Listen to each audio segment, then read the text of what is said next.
In this guide, I'm going to show you how to fix a Fire Stick that's overheating.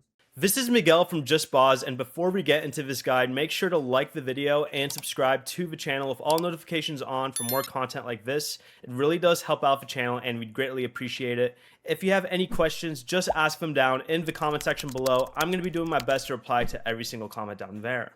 First, unplug the Fire Stick and allow it to cool down completely. Make sure it isn't covered, pressed against the back of the TV, or surrounded by other heat-producing devices. Also use the included HDMI extender to move the Fire Stick away from the TV and improve airflow. Next, make sure to power it with the original Amazon wall adapter and cable instead of the TV's USB port.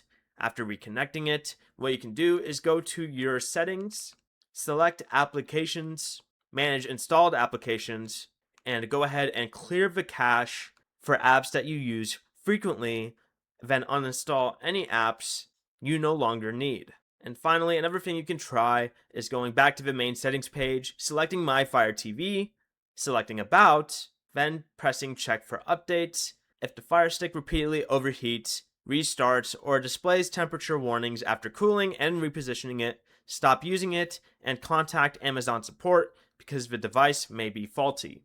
Before you leave, remember to like the video and subscribe to the channel with all notifications on for more content like this. It really does help out the channel and we'd greatly appreciate it. And if you did have any questions, just ask them down in the comment section below. I'm going to be doing my best to reply to every single comment down there. Peace.